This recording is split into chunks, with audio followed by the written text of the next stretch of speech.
So we need to talk a little bit about one Mr. Jeffrey Epstein. Again. Cue demonetization right now. YouTube really hates Epstein. Cue both of us just disappearing. We didn't, and I repeat, we did not kill ourselves. I can't speak for you, Nate, but I am not suicidal. If I turn up dead, it wasn't me. Okay. I'm definitely not. I've got those two little disclaimers dogs. out of the way. Let's talk about Jeff, Big Jeff, because it turns out now, apparently, that there is a bit of footage, after all, of the outside of his cell, showing that no one entered. So he must have killed himself. So therefore, he killed himself. Sorry, but I thought that was destroyed. Oh no! All that must have just been incorrect, or you're probably remembering it wrong. What? That's probably what it is. But I thought... Crazy, isn't it? Oh, and the other thing to throw on that sort of that crazy Orwellian sort of nightmare narrative that don't remember what we told you before. Now here's the new thing: is that apparently there is no Epstein client list. There isn't one. Huh. Yeah.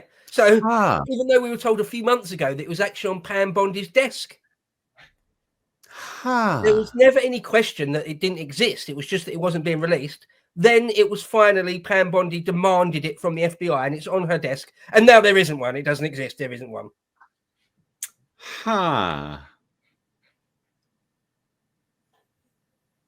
Bit weird, isn't it? That's a bit odd. The whole thing stinks to high heaven, doesn't it? It stinks. It's so dirty. It's one of the dirtiest things you can imagine.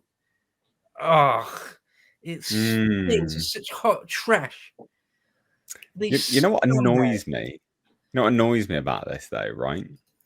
Is the fact that clearly, unequivocally, it's a rampant display of just how low the deep state, not necessarily even the deep state now, the normal state in America, even potentially Trump himself, how low he thinks of everyone. Yeah. That everyone's just going to be like, okay, then. Yeah, okay. There were no clients. There were no clients. There were no blackmail. There was nothing. No, nothing at all. No. Yeah, sorry. Yes, sir. Yes, sir. 3 bags, 4, sir. Yep. No, I believe you. Yeah, no, I believe you. Yeah, obviously that's nonsense. Obviously it's nonsense. Obviously there was blackmail. Obviously there was a list. Obviously there are some people on it that have now put pressure on him. Right? Maybe he's on it. Who knows? Right? Elon Musk said he was on it. So who knows? I mean, this is... You're not doing yourself any favors by not releasing it. So 2 things. One, the list. First of all, though, just quickly to say a little bit about the footage in the prison of his suicide, quote unquote. So do you remember there was a couple of couple of black prison guards that were supposed to be watching the CCTV and intermittently throughout the night actually physically go into the cell and have a quick look in, and both of them absolutely failed. Like they said there was technical problems with the actual cameras or the footage. They weren't turned on. They weren't working for whatever reason. One of these people just didn't do the round they were supposed to do. One of them was sleeping. And they went to court, these 2 guards. They actually went to court, and I think they were either acquitted or they got a slap on the wrist. Whatever it was, they didn't go to prison for a long time or anything at all. So all that happened. But now there is footage. Okay. Well, yeah. So not just that. Not just that, apparently, and you may be preempting you, but didn't they say that it got deleted as well? Or something like that. Is that right? Yeah. You know, when you've got a little kid, like a 5-year-old, a 6-year-old, and they've been caught red-handed at something, right? They've got the chocolate all around their mouth and all over their hands. And they just spiel out 6 or 7 lies of why it wasn't them. And they're contradictory lies. but they're just saying all the lies. This is what it feels like. They're just saying all the lies. It's just such nonsense. And the footage itself, I mean, far be it from me to suggest that it's fake or phony in some way. I don't actually know if it is or not, but so you've got a bit of footage of the outside of the cell where nothing happens. Yeah, brilliant, great. That doesn't mean anything to me. Yeah, I don't know that it's from the night in question, and unless you show me unbroken footage that's like 8 hours long, the whole night long, then that's no good either. So anyway, it's just absolute bullshit. Of course, he didn't kill himself.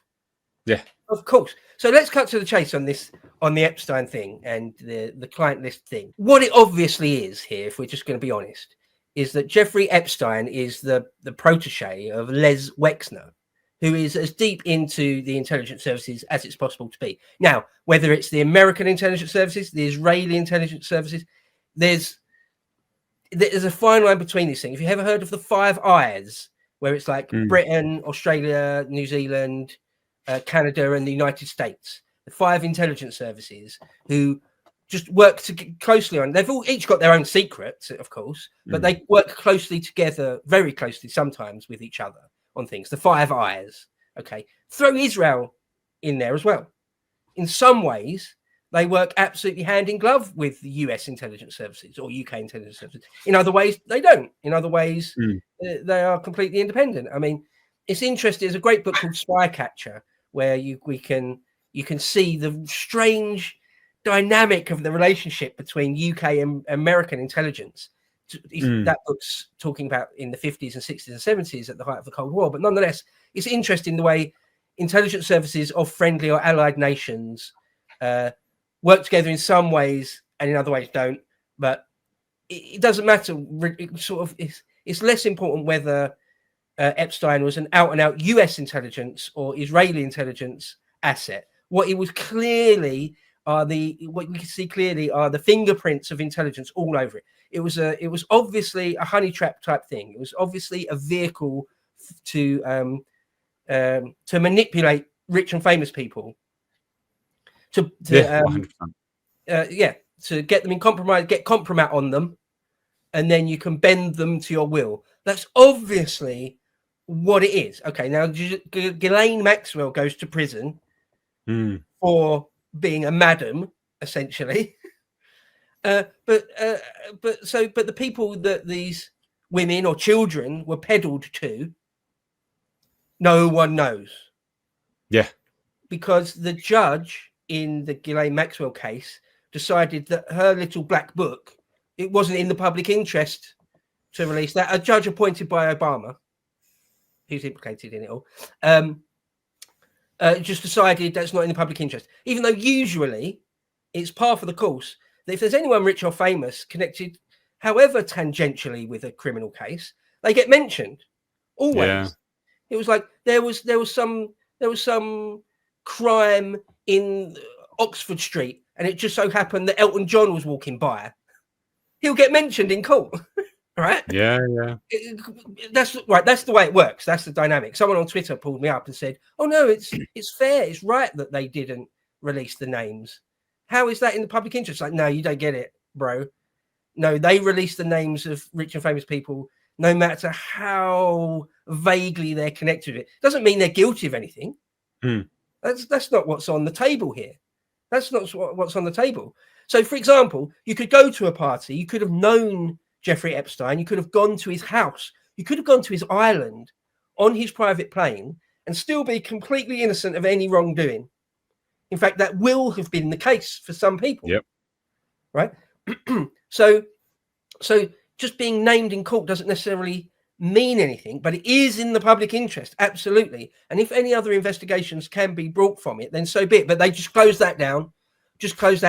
But what we do know, what was leaked years ago, good few years ago, was the manifest, if that's the right word, the passenger list for Epstein's private plane, the so-called Lolita Express that went to and from the island.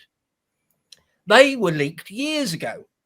all over the place. It's just public. It's just in the public domain. So much so that I wrote an article for Load Seaters back in 2022, where I just named all the most interesting, most biggest names that flew on the Lolita Express.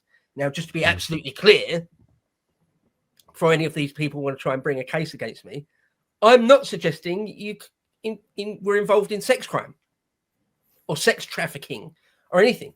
There will be people in this list I'm about to read out who almost certainly did nothing wrong, right? Stephen Hawking's on the list, right? Jeffrey Epstein courted loads and loads of science people.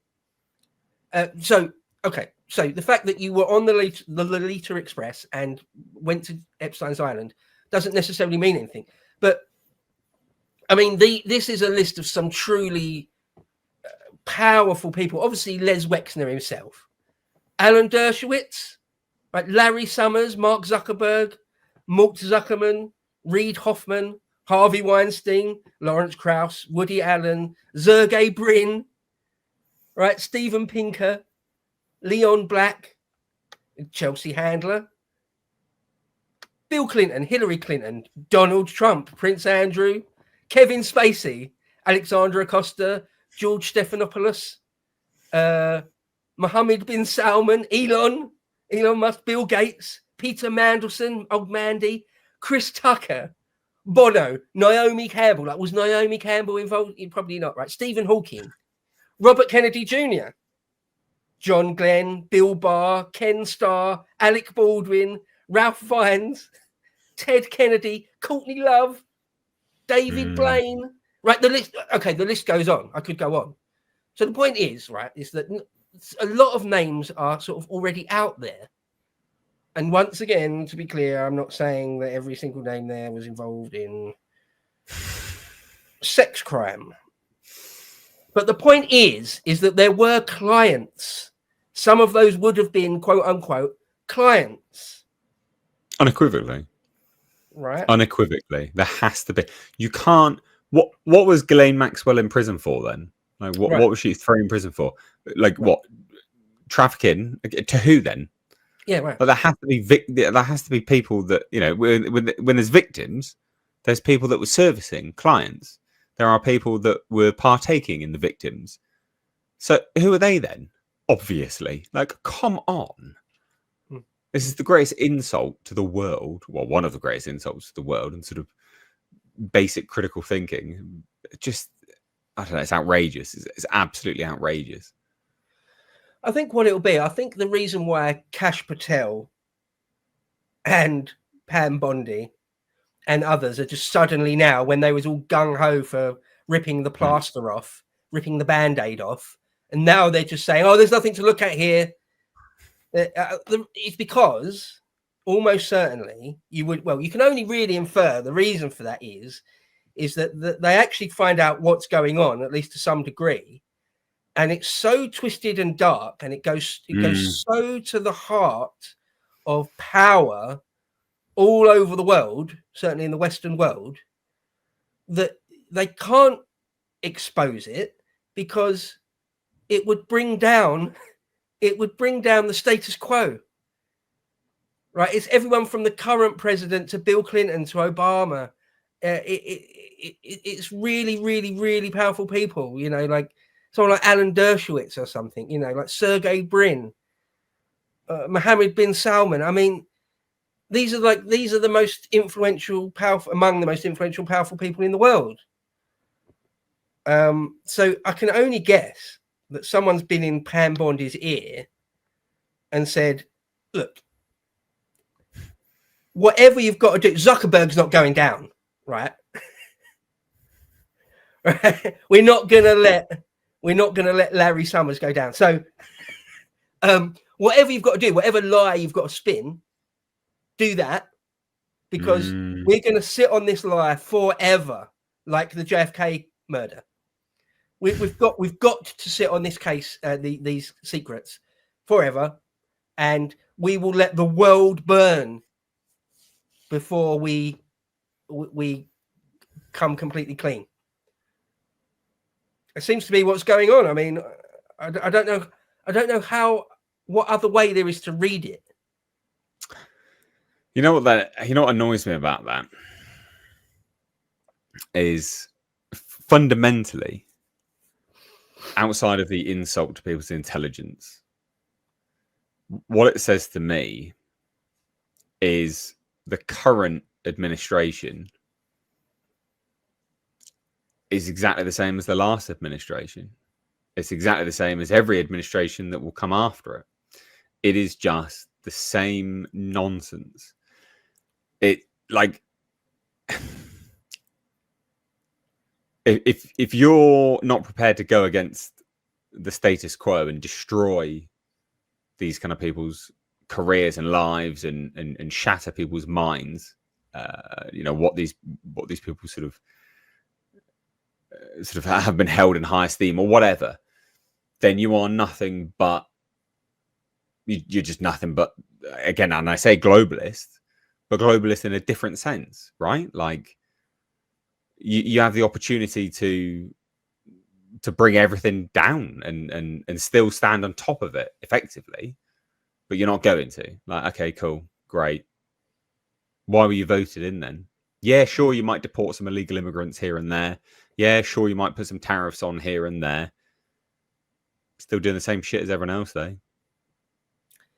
Yeah, still containment. This Epstein scab, let's contain that. That's what the FBI are doing, and the Justice Department. Contain and Trump. And yeah, Trump. Right, yeah. Keep a lid on it. Let's tell the people we're gonna take the lid off it, but actually we'll like what? We'll just play games endlessly. You remember that stunt they did where they gave loads of influencers that dossier? That's what I was about to say. That's what I was about to say. They walked out like, oh, like what? That's like, gross, man. Dear State Department, what do you think you're doing? That was grotesque. Like, actually grotesque. Yeah. Like, children were abused, and you're giving it to some blonde with big knockers because she's got a following, but it wasn't even anything anyway. Like, this is just grotesque, man. It's absolutely grotesque. Absurd. Do you remember Virginia Giuffre? Remember her? Yeah. She's dead. Yeah. She's dead now. Yeah, she is. Yeah. She died in April. So there's honestly nothing they won't stop at. I don't think, again, like the JFK thing, there's no depths they won't sink to. Yeah. This is like one of their all-time secrets that they just won't. Yeah, it's gross. It's horrible. Have they not heard of the Streisand effect, though? Do they not realise that this is not going to go away? Yeah, like the JFK thing, it won't go away. People will always remember. They want people to just forget about it and stop talking about it and stop asking questions. Well, we won't, because it's kind of obvious. It's not really like a mystery or a secret like there is surrounding JFK. It still is a bit opaque. It's not entirely clear what happened that day in Dealey Plaza in '63. It kind of is completely clear what Jeff Epstein was doing and with whom and why. It sort of is clear, but they just can't. They won't and can't admit it. It's like the biggest gaslighting situation. It's the biggest exercise in gaslighting. Like the American people have been put through, and by proxy, the world, basically. Yeah.